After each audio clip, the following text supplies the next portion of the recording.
It's a One Health kind of approach we like to promote, that, being outdoors, getting out on the water it's nurturing for the soul. And we can take so much from nature. We can take fish, we can take food, we can take a peace of mind, but we also have to give back. And if we don't give back, and if we just take, the resource is going to suffer, and our connection with nature is going to suffer, and we'll suffer in the end. But I don't think, I have to tell our Mohawk guests and too much about that. I think they've experienced that from what I've been told a lot. So I'm not going to try to tell your story, but I'm going to try to tell my story. I'm a blind storyteller. I do podcasts. I author articles for magazines. I have a TV segments about the environment. I've done some documentaries like What Lies Below and other documentaries. And I try to keep connected to what's going on across Canada in terms of our water and our fish, our Indigenous and non-Indigenous fishers, and identify some issues, some lessons learned, share those through stories. So that's what I'm here to do today, and not to tell your story, but to tell my story of being on the river and the things I've learned. So if you want to go to the next slide. So here's a picture of myself with Norman Peters. Many of you would know Norman. So he invited me to come out on the St. Lawrence River, and he showed me things on the river and told me stories about the river that, of course, were things I've never heard of or experienced before in my life. This is a smallmouth bass we're holding, and you can see it's got a lamprey wound. Now, a lamprey, that would be pretty unusual 100 years ago. It wouldn't have happened. But things have changed on the river, right? I mean, the river had pretty much gone unchanged since the last ice age 10,000 years ago. And then all of a sudden, people show up. There's war, there's trade, there's industry, there's shipping, and invasive species, and now climate change. There's a lot of things that are changing on the river in the last 200-300 years that are just absolutely mind-boggling. And we need to get a handle on what this means for the fish. I know a lot about water quality, but how is that impacting the fish, and the fish that we eat and the fish that we catch, and our own health? It's a circle of life, and we need to be aware of what's happening there. It's so important. So, being aware is also helps us develop an understanding and eliminates fear and misinformation. It can help us maintain a connection with the river, with nature, in a responsible and a safe way. We don't have to abandon the river. It's still a mighty force, and it still has a lot to offer. And we have a lot to give back to the river. Next slide, please. So for sure, there's a lot of changes that have happened, starting with the introduction of the St. Lawrence Seaway. When the dams were built, the locks were put in, the ships started flowing up from the ocean from all parts of the world, bringing with them all sorts of critters, over 185 invasive species and counting. The amount of change that's introduced into the Great Lakes and the St. Lawrence River, never mind the flooding of the river, but the invasive species as well, it's absolutely astronomical. I think if we had witnessed that level of change to the terrestrial environment, to land, we would be absolutely apoplectic in anger, but we don't see what's going on. I don't know if maybe you don't know, but I'm totally blind myself. I was registered blind when I was 8 years old. By the time I was in my 20s, I became functionally blind. And by the time I reached my 40s, I became totally blind. But I envisage the world through my mind, all my world. From the moment I wake up and open my eyes that don't work, I imagine what's around me. And I have to do that in a way that's highly accurate and highly real. I take that skill and I apply it to the underwater world. I go with scuba, with my fishing rod, with stories, with local knowledge, Indigenous knowledge, with science. I imagine what's going on down there. And what's going on under the St. Lawrence River is absolutely astonishing. The changes that we've precipitated through invasive species and other things, absolutely astonishing. It's it's something we need to slow down. We need to bring back, and we need to be on guard and a little more careful down the road, because if we can't just keep, introducing this level of change over and over again, it's unethical, absolutely irresponsible. Next slide, please. So here's a common carp that I'm holding. This fish was introduced into the St. Lawrence River in the late 1800s. It was brought over by East Europeans as a comfort food. Gefilte fish is one of the traditional recipes that's made with this fish. And for East Europeans especially, this is something, that's as comforting to them as walleye is to people in North America. But it has spread out through much of the Great Lakes now, many parts of Ontario, and has become, is it still an invasive species? Well, it's not a native species, but it's pretty much, made itself home now. And for anyone who spends time on the river, you'll notice that there's these fish school in the thousands, and they can get up to 35, even 50 pounds. I've known people to catch them. My biggest one I've ever caught is 33 pounds, but I've known people that catch them over 50 pounds. And I know people who swim, who do scuba, who have claimed they've seen these fish up the 60 to 70 pound range underwater. So they're absolutely colossal. They're giants. Are they safe to eat? Well, according to the scientists, they are now safe to eat. Is it something you'd want to eat? The people have been eating these for thousands of years in Europe, but this is an ancestor of the goldfish.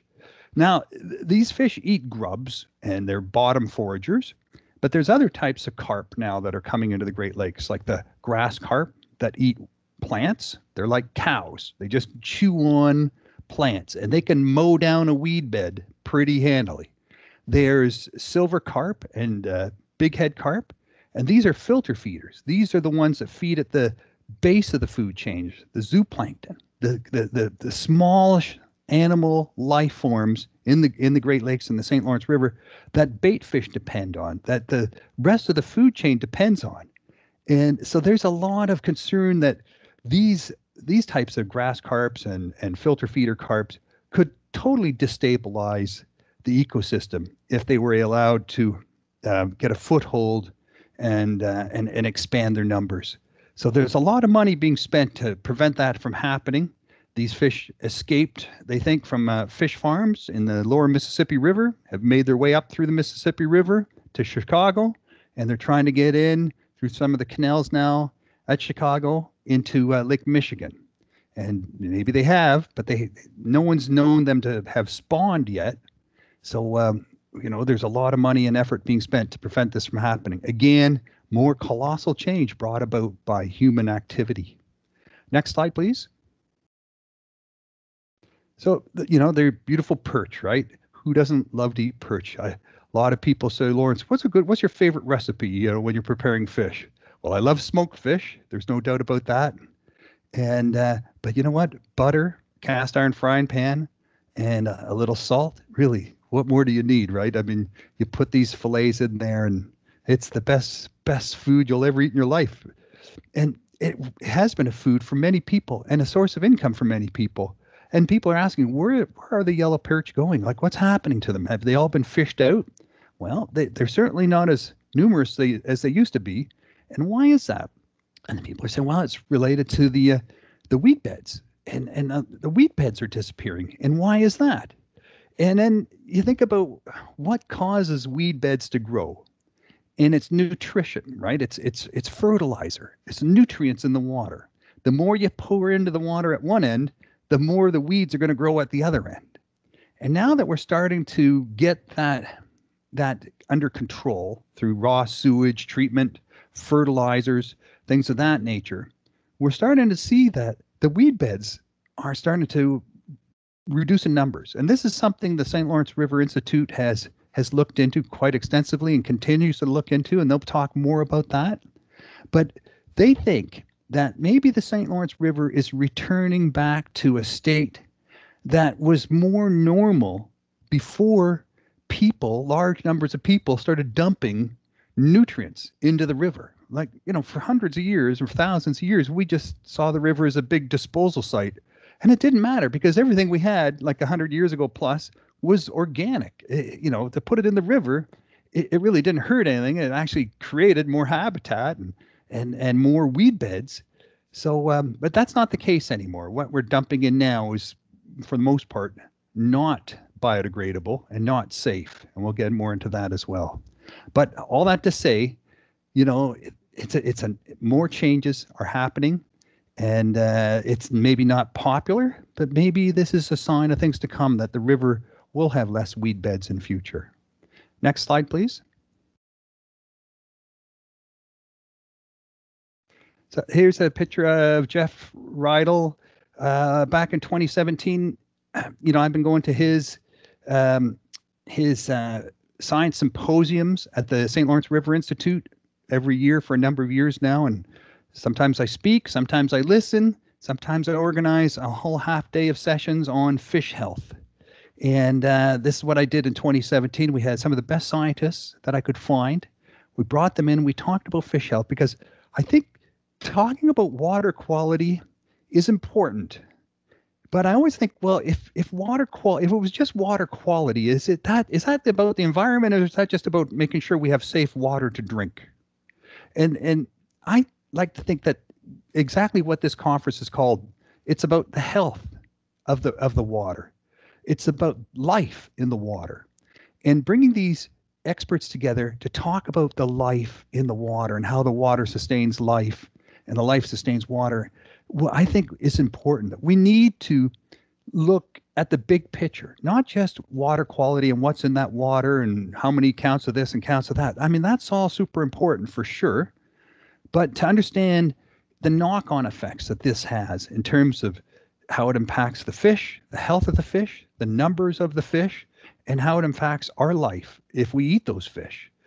I was just reading an article about an angler who was competing in a fishing tournament in Northern Ontario, and he's been eating a couple meals of fish out of this lake every week for about a year, and he got really sick because he didn't know it had mercury contamination. And mercury is something that has been a problem for a number of years now. And I don't have to mention that, everyone knows about mercury, but there's other things as well.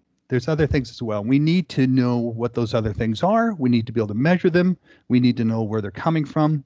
And we need to, take action where need be to stop it, to mitigate it, and to develop resilience to clean it up.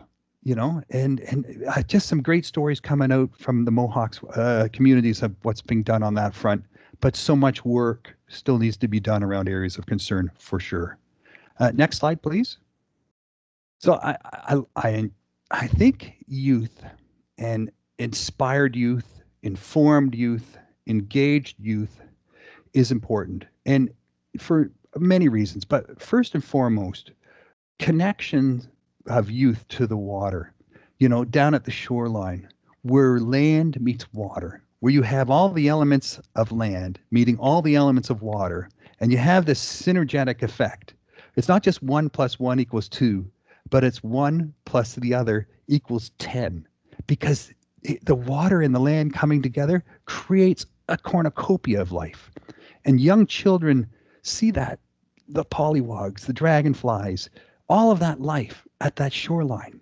And it gives them a strong sense of connection and amazement that they live with for the rest of their lives, that never leaves them.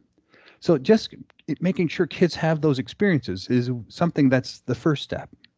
The second step is giving them a sense of responsibility. So yeah, kids love to hunt frogs and collect little critters. And then as they grow up, they realize, okay, I shouldn't really be, putting these things in jars. I should be putting them back and making sure that they're okay. And I shouldn't be stepping on them in the water or disturbing their habitat. I should be making sure that that is protected and safeguarded. And teaching kids that and those lessons is so important. And then they become, as they grow older, they always think, how is this going to impact our water? And how is this going to impact the things that live in our water? And that we really working hard to give young people that sense of responsibility, of information, of inspiration, so that they can become the future, keepers of the water, the watchers of the water, and that what it all means. And whether they watch with a fishing rod or a stick or a camera, it's their choice. But as long as they're connected, and I think the strongest form of connection is to be able to reach into that water and take a fish out and bring it home and eat it. And that you can't have a more fundamental connection to nature than to eat its bounty. It's absolutely an amazing thing, and I'm blown away by it. I think, learning from my friends and Indigenous people about that has really helped me to understand that it's not just food. It's a spiritual process, really, to eat wild fish. And I think a lot of people are waking up to that. That it's not just about catching lots of fish or catching lots of big fish or the biggest fish. Yeah, that's fun. But it's about catching a fish and bringing it home and sharing it with your family. There's nothing more powerful than that. Next slide, please.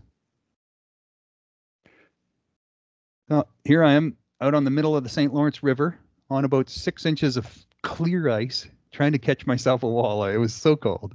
But how often do we get that, though? How often are we getting ice that flows right across the river, that covers the entire river?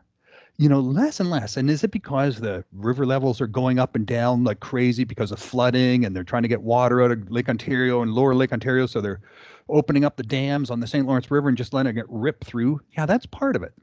But we do know climate change is happening. We do know that the lakes are warming. We do know that there's going to be more severe and stronger weather patterns that are happening, and that this could all lead at some point to an ice-free St. Lawrence River. And what would that mean? If there's no ice on the river, the shipping going year round, and how is that going to impact the ecology of the river, the wetlands, the fish, the people? I think we need to be aware that this is a possibility. It could very much be the future in 10, 20 years of an ice-free St. Lawrence River. And we need to think about, what does that mean in terms of resilience, and how much more important is mitigating climate change and getting that under control, and the levels of the river under control, and our homes and our land, and making sure that that's protected. There's a lot to consider here, and I think we need to have these conversations more, and we can't just live in denial that it's not happening or that it's just a normal weather pattern. 97% of scientists around the world believe that this is, human made. Climate change is made by people at the rate it's happening. Yeah, there's always changing in climates and things precipitating that, but we're the ones doing it now, and it's happening at an astonishing pace. Next slide, please. So, we used to have a lot of industry along the river for a period of time. A lot of heavy industry.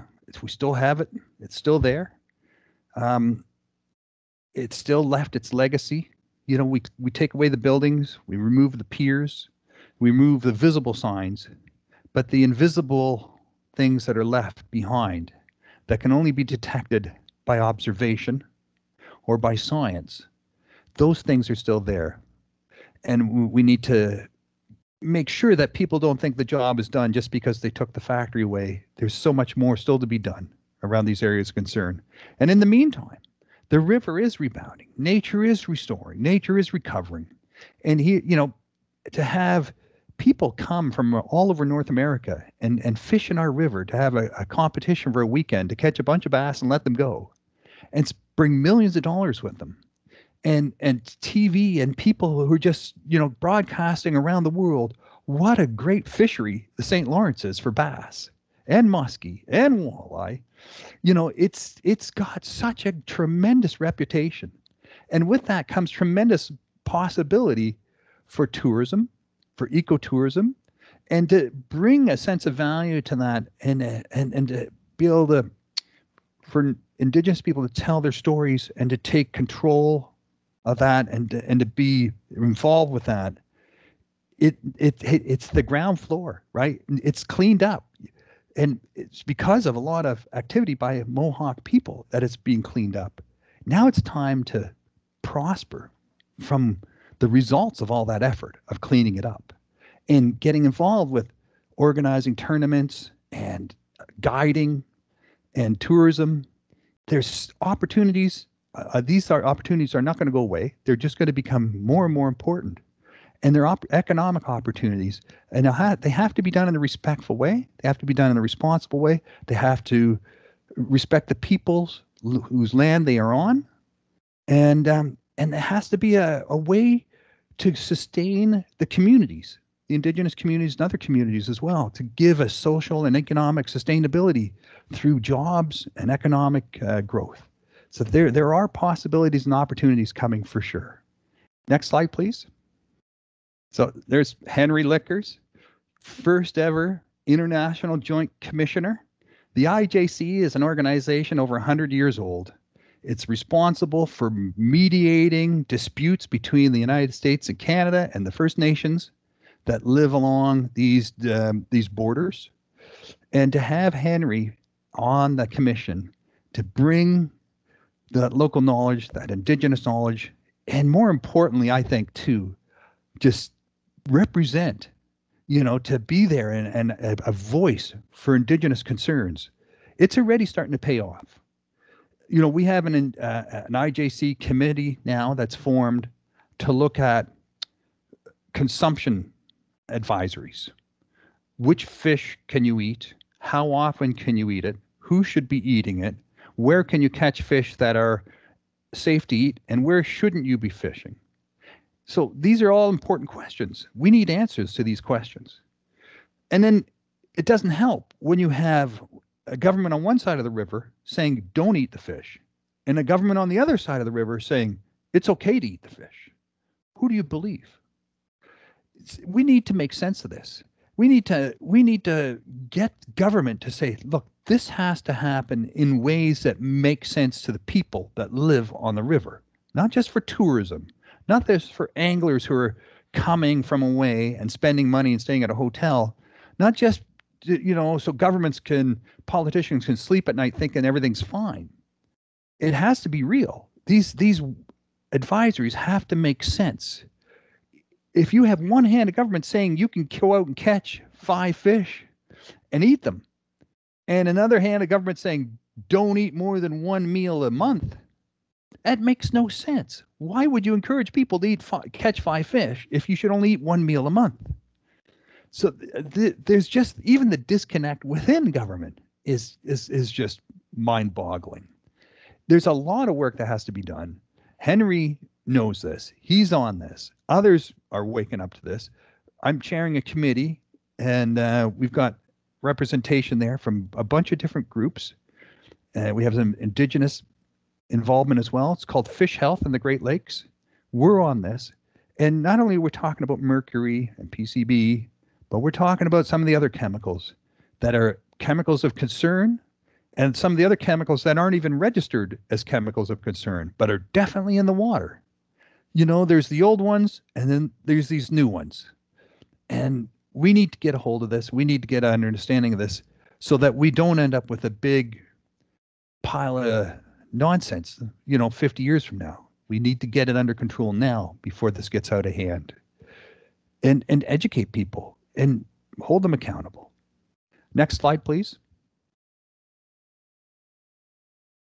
So walleye decline, I know the walleye was a tremendous commercial fishery success 60, 70 years ago. Again, strong weed bed growth, tons of weed beds, tons of walleye. They were everywhere. The weed beds diminished. The walleye population dropped down. Other things impacted walleye numbers. And then we had these advisories saying, is it safe to eat? Maybe it's not. Maybe we shouldn't be eating them. So the whole interest in walleye dropped away. So what's happening with the walleye now? You know what? They're there in big numbers again. They're eating gobies. They've identified this invasive species, these little goby, roundhead gobies that jump around on the bottom of the St. Lawrence River. They can't swim. They just hop about, and you can have as many as 100 in a 1 meter by 1 meter square area on the bottom of the river, as many as 100 of these gobies. And they're not that hard for these fish to catch. They just swim down and pin them on the bottom and grab them, and they've got snacks, they've got food. And they are eating these gobies in ever greater numbers, and the walleyes are getting bigger and bigger. That walleye fishery, it's definitely coming back. So is it safe to eat? Where can we eat them? When can we eat them? How many can we eat? We need to have good science. It's never going to be perfect, but we need to know, and we need to try as much as possible. And we need to know what those risks are. There's always risks in life. But just to say, oh, well, just never mind, or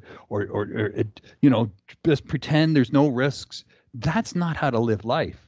You mitigate risks by understanding them, and then you say, okay, I can live with that, or that makes sense using the science, and you move forward with your life. Next slide, please. So here's some fish I'm sure all of you know.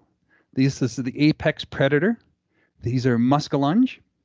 They can grow up to 60, 70 pounds, up to 5, close to 6 feet in length.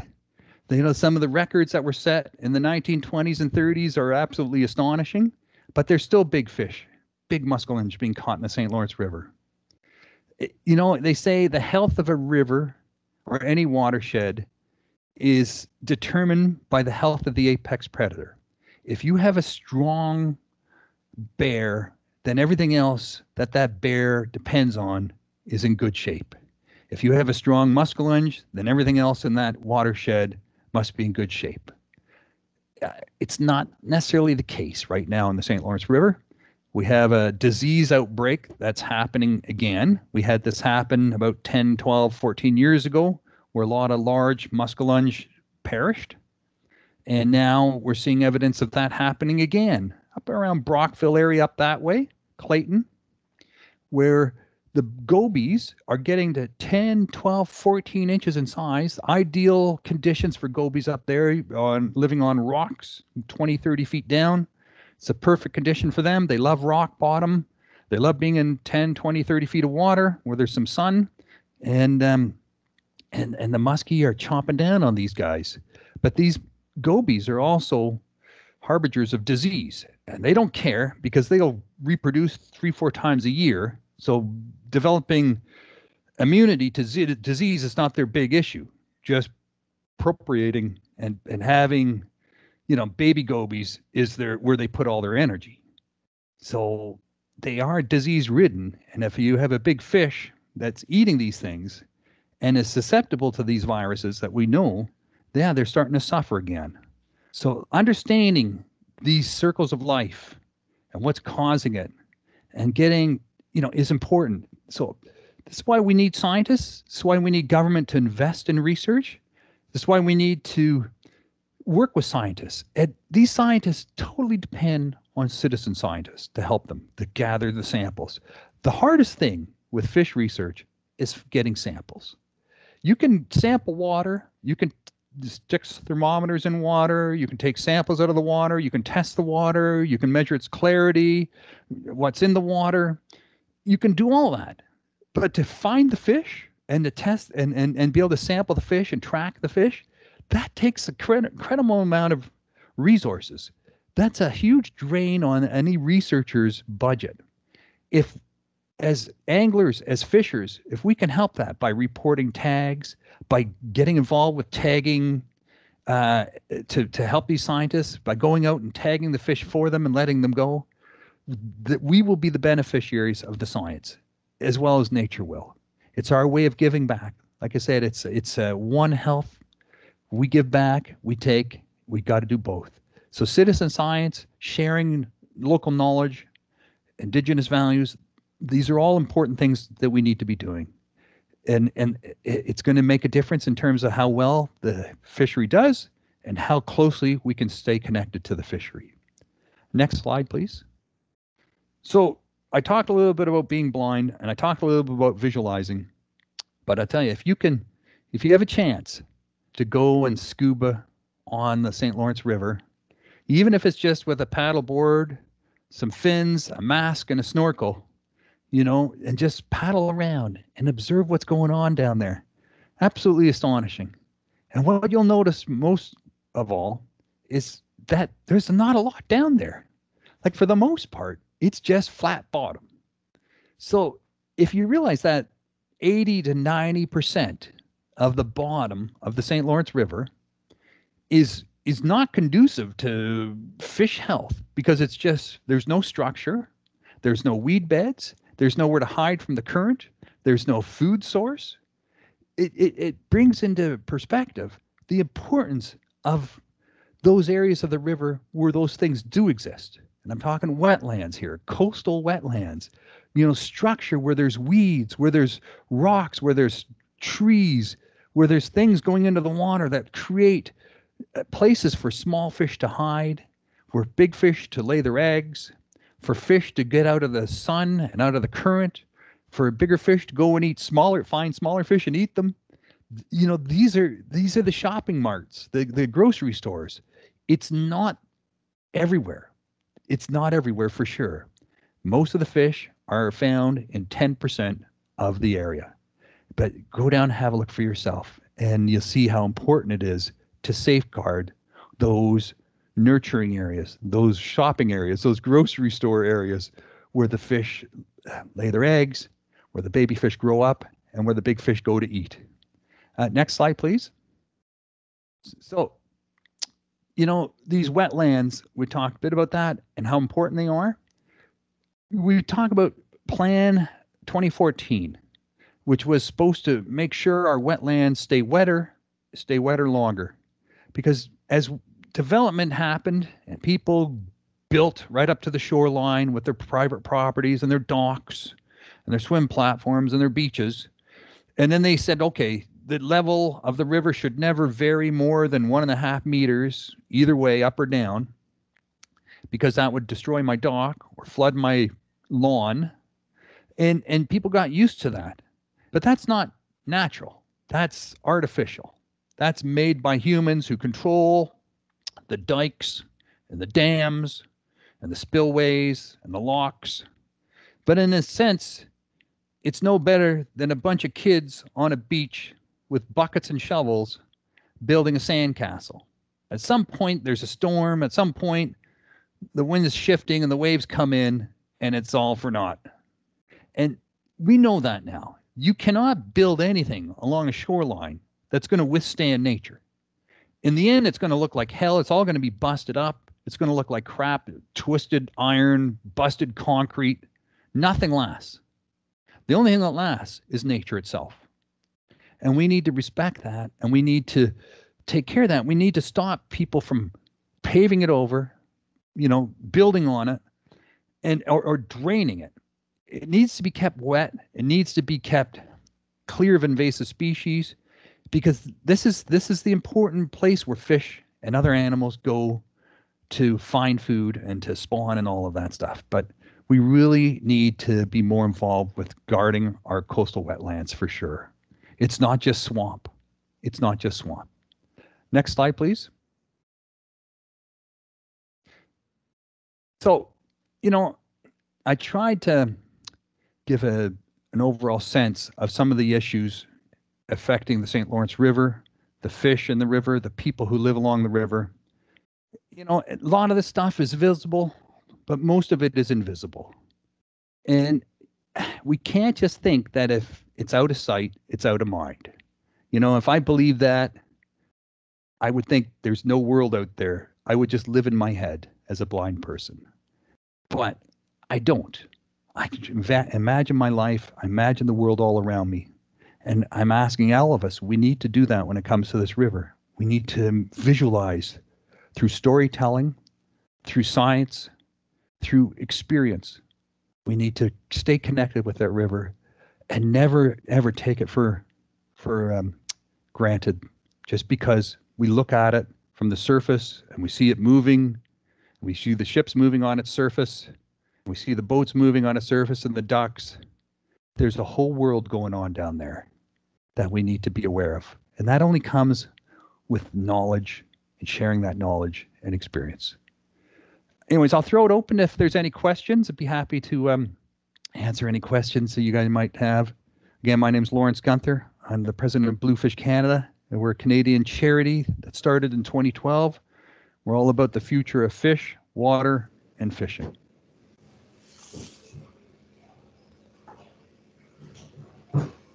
Lawrence, hi, it's Lee McGahey. Hey, Lee. Lawrence, I've heard you talk many times, and I just wanted to say I'm really inspired every time I listen to you. So thank you for this talk today. It's really great, and adding that extra dimension at the end about how, you know, the world is for you and how we need to think a little bit about the river like that. You know, being in touch with the things we can't see is such an important message. So thank you for that. Thanks, Lita. It means a lot. You're doing such great work yourself, gathering all these stories and knitting it together with the data. It's making sense of what we know and just making stories, you know, putting the stories together. Keep doing what you're doing. Thank you. Hi, my name is Megan Mitchell, and I have a question actually too. Go ahead.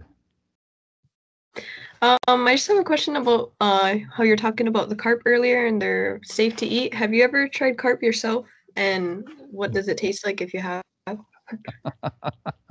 My mom is always saying, bring one home, but she comes from Germany, right? So and, you know, to her, it's like a huge waste to put these fish back in the river. I've talked to people who do eat them, and you don't just fillet a carp and put it in the frying pan with some butter. These are fish that you bake. You bake with sauce. You stuff them with herbs and all sorts of vegetables, and you cover them with a sauce, and you bake them in the oven.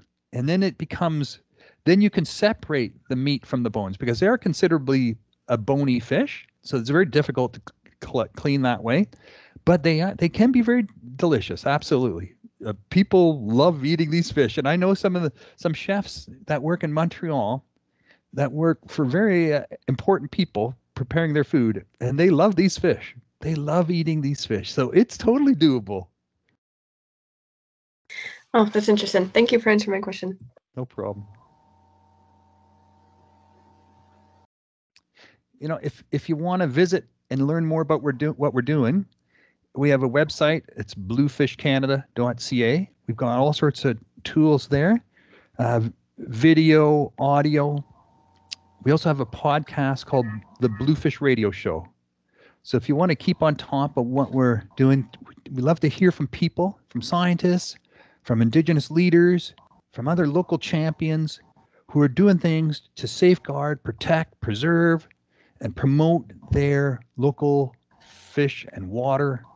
There's so many tremendous stories happening across Canada and throughout the United States, but you know, the Bluefish Radio Show really has a focus on Canada and the Great Lakes, and so if you want to follow that on the internet, for sure, just ask your smart speaker for the Bluefish Radio Show, and you'll be able to follow our podcast. They come out about every 2 weeks.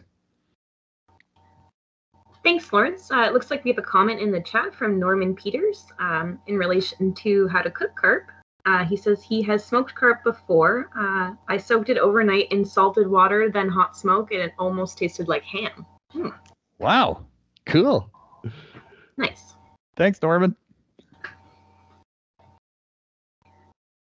So if we don't have any further questions, looks like we're going to take a short break in between the next speaker. The St. Lawrence River Institute will be joining us shortly at 2:30, and they will be presenting on the Fish Inventory Nearshore Survey Program. Thanks, everyone. Thank you so much, Lawrence. Yeah, thanks so much, Lawrence. Thank you. Thanks.